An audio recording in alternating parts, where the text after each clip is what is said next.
ఈరోజు ఎల్ఎస్జికి అలాగే కేకేఆర్కి మ్యాచ్ ఉంది కదా, ఏది గెలుస్తుంది? నా అభిప్రాయం ప్రకారం ఎల్ఎస్జి కొద్దిగా స్ట్రాంగ్ ఉన్నారు. మొన్ననే మా హైదరాబాద్ పైన రిషబ్ పంత్ క్రూషియల్ నాక్ ఆడింది కాబట్టి ఐ హోప్ ఎల్ఎస్జి గెలుస్తుంది అనుకుంటున్నాను. ఎందుకంటే రిషబ్ పంత్ క్యాప్టెన్సీ కూడా బాగానే చేస్తారు, ఇంతకుముందు కూడా చూసినాం. నా ప్రకారం ఎల్ఎస్జి గెలుస్తారు. అయితే ఈసారి ప్రతి టీంలో కూడా అసలు ఓవర్సీస్ ప్లేయర్స్ గట్టిగానే కనిపిస్తూ ఉన్నారు కదా. సో మీ అంచనా ప్రకారం అసలు ఈ సీజన్లో బాగా ఆడేది ఎవరు ఎక్కువ స్కోర్ చేయగలరు? మా సపోజ్ హెడ్ కనుక బాగా ఆడితే తను ఆరెంజ్ కప్ రేస్లో ఉంటారు. ఇంకా ఫిన్ అలెన్ కేకేఆర్ నుంచి అతను కనుక మ్యాచ్లు స్టెబిలిటీగా ఆడితే అతను చాలా సెంచరీ చేయగలుగుతాడు. ఓకే, ఇప్పుడు ఆర్సీబీ బ్యాటర్స్ కానీ లేకపోతే బౌలర్స్ కానీ పీక్స్లో కనిపిస్తూ ఉన్నారు. ఈసారి కూడా కప్పు నమ్దు కాదు లాలీబాబు, అదంతా లేదు, అంత ఏం లేదు, వాళ్ళు అదంతా లేదు. అదేదో చిన్న గ్రౌండ్ కాబట్టి ఏదో గట్టిగా నవ్వుతారు కాబట్టి బయటికి పోతుంది చిన్న గ్రౌండ్లో. అసలు అహ్మదాబాద్ స్టేడియంలో దీనిలో కొడతాయి సింపుల్ క్యాచ్లు. మొన్న చూసినాం రీసెంట్గా కూడా చెన్నై మ్యాచ్ చూసినాం. మహా అంటే టీమ్ డేవిడ్ కొట్టిన చిన్న చిన్న సిక్స్లు అవి. అదే అహ్మదాబాద్లో వచ్చి ఆడితే అప్పుడు తెలుస్తుంది వాళ్ళకి ఏందో. ఇంకా ఏంటంటే అక్కడ భువనేశ్వర్ రావడం వల్ల వాళ్ళకి ఒక గోల్డ్ అన్నట్టు తయారైంది. అంతేగాని ఈసారి కప్పు నమ్మదు అదేమో పెద్ద వాళ్ళ ఇంటి నెంబర్ కాదు. ప్రతిసారి నాకే రావాలి కప్ అని ఏదో 18 ఇయర్స్ తర్వాత ఏదో వద్దనుకొని సర్లే అని పంజాబ్ వాళ్ళు ఇచ్చేసారు. కానీ అంతే మించి ఏం లేదు. అయినా లాస్ట్లో పంజాబ్ ఉన్నంత వరకు కష్టమే. ఇప్పుడు చూసుకుంటే మ్యాక్సిమం క్వాలిఫై అయ్యే ఛాన్సెస్ ఉన్నాయి. ఎందుకంటే ఇప్పుడు బౌలింగ్ టీం ప్రకారంగా భువనేశ్వర్ కనుక అక్కడ జాకర్ డఫీ బౌలింగ్ డెప్త్ ఉంది.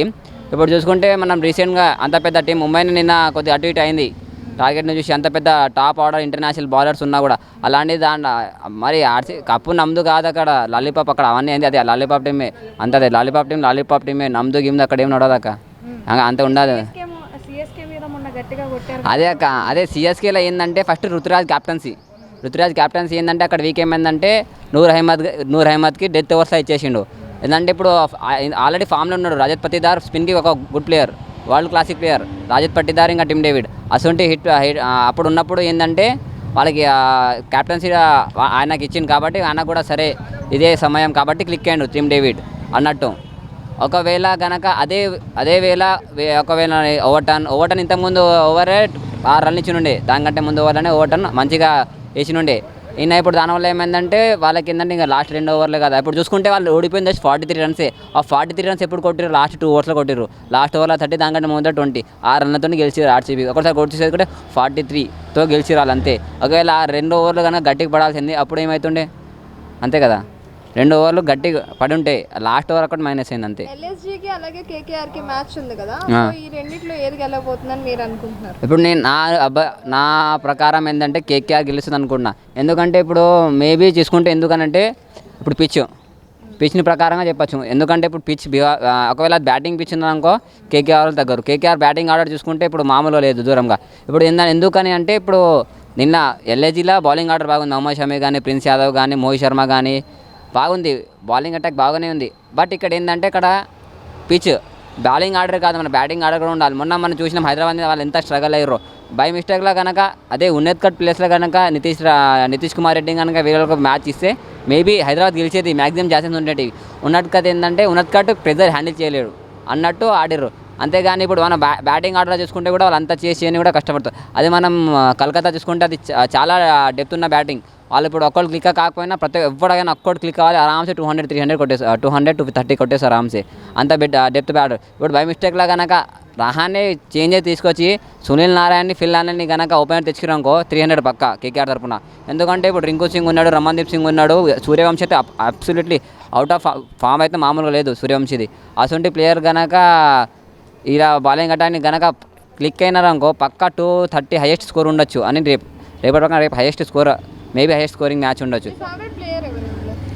ఇప్పుడు నాదా ఇప్పుడు సిఎస్కే ధోని నా ఫేవరెట్ ప్లేయర్, ధోని. అంటే ఎంత స్కోర్తో గెలవచ్చు? రేపు హై చేజింగ్ మ్యాచ్ కావచ్చు అట్లా అని పిచ్ ప్రకారంగా ఇప్పుడు మనం నాట్లా చూసుకుంటే మేబీ పిచ్చెస్ కండిషన్ చాలా ఉండొచ్చు. ఇప్పుడు పిచ్ని బట్టి చెప్పలేము అక్క. అప్పుడు రెడ్ సాయిల్ పిచ్ అన్నప్పుడు బౌన్స్ బాగుంటుంది, సారీ బ్లాక్ సాయిల్లో బౌన్స్ బాగుంటుంది. అట్లా అని ఇప్పుడు పిచ్ని బట్టి హై స్కోరింగ్ మ్యాచ్ ఉండొచ్చు. కేకేఆర్ గెలవబోతుంది. కేకేఆర్. ఈరోజు జరిగే మ్యాచ్లో ఎవరు గెలవబోతున్నారు? ఈరోజు కష్టమే, ఎందుకంటే జీటీ బౌలింగ్ అయితే మామూలుగా లేదు. బాబా అబ్సల్యూట్లీ రబడా అయితే మామూలు ఫామ్లో లేడు. ఇంకా మన సిరాజ్ మియాభాయ్ ఆయన కూడా మామూలుగా వేస్తలేడు. వాళ్ళిద్దరు ఇంకా ప్రసిద్ధ్ కృష్ణ, వీళ్ళు ఇంకా Sai Kishore. Maybe GT chances ఎక్కువ ఉంటాయని అనుకుంటున్నా. జీటీ గెలుస్తుంది అనుకుంటున్నా. సో స్ట్రాంగ్ ప్లేయర్స్ అంటే ఎవరు చెప్తారు? స్ట్రాంగ్ ప్లేయరా నా ప్రకారం ఫిల్ నలీన్, అభిషేక్ శర్మ, ప్రియాంశ్ ఆర్య, వీళ్ళు సిమ్రన్ సింగ్, ట్రావిస్ హెడ్, వీళ్ళు స్ట్రాంగ్ ప్లేయర్.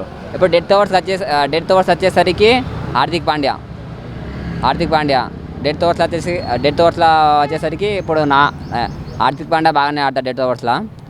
ఇంకా షారూఖ్ ఖాన్ జీటీ నుంచి బాగానే ఆడతాడు.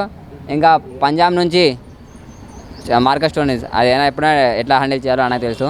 ఇప్పుడు యాక్చువల్గా శివం దుబే కూడా డెత్ ఓవర్స్లో బాగానే ఆడతాడు. బట్ అందరికంటే నేను ఎక్కువ అంటే fill Nalin KKR super player. Delhi కూడా స్ట్రాంగ్ టీమే కదా. స్ట్రాంగ్ టీమే బట్ అక్కడ గెలిచే అవకాశం లేదా అంటే ఇప్పుడు మనం బ్యాటింగ్ ఆర్డర్ చూసుకోవాలి. ఇప్పుడు మన జీటీ బౌలింగ్ ఆర్డర్ చూసుకున్నా కనుక మామూలుగా లేదు. ఏంటంటే స్ట్రగల్ అవుతారు. మొహమ్మద్ రిజ్వీనే 2 మ్యాచ్లు గెలిపించిండు. అలాంటిది ఇప్పుడు మేబీ ఇప్పుడు క్లిక్ కాకపోతే అక్కడ సిచ్యువేషన్ అలాగైపోతుంది కదా. సిచ్యువేషన్ అలాగే ఉంటుంది. అలాంటిది ఇక్కడ టాప్ క్లాస్ బౌలింగ్ ఇస్తారు. ఆల్రెడీ 130, 140, 150, 160 కంటే ఎక్కువ పోనిస్తలేడు జీటీ. అలాంటి బౌలింగ్ అటాక్ ఉన్నప్పుడు కూడా అలాంటి బౌలింగ్ అటాక్ ఉంది. సో మేబీ నేను జీటీ అనుకుంటున్నా. డీసీ ఏంటంటే వాళ్ళ దగ్గర బౌలింగ్ ఉంది, బట్ బ్యాటింగ్ ఆర్డర్ చూసుకుంటే ప్రతిసారి కొలాప్స్ అవుతుంది. ఆ బ్యాటింగ్ ఆర్డర్ కొలాప్స్ అవుతుంది కాబట్టి దాన్ని బట్టి నేను అంటున్నాను అంతే. ఒకవేళ ఈసారి కూడా అట్లనే కొలాప్స్ అయితే ఇప్పుడు మనం అన్నట్టు బ్యాటింగ్ ఆర్డర్ కొలాప్స్ అయితే ఇప్పుడు ఏం చెప్పలేము మనం. బౌలింగ్ ఉంది దీంట్లో జీటీలో ఏంటంటే ఆల్రౌండ్ పర్ఫార్మెన్స్ ఉంది, బట్ బౌలింగ్ అట్ట చాలా గట్టిగా ఉంది అన్నట్టు. రబడా, ప్రసిద్ధ్ కృష్ణ కానీ వాళ్ళైనా సిరాజ్ మియాభాయ్ వాళ్ళు కూడా చూస్ చేసుకుంటారని మీరు అనుకుంటున్నారు? బ్యాటింగా బౌలింగా? జీటీ బౌలింగ్ బౌలింగ్ చూసుకుంటా, ఎందుకంటే వాళ్ళ దగ్గర బౌలింగ్ అటాక్ ఉంది కదా, కాబట్టి ఫీల్డింగ్ చూసుకుంటుంది జీటీ అనేది.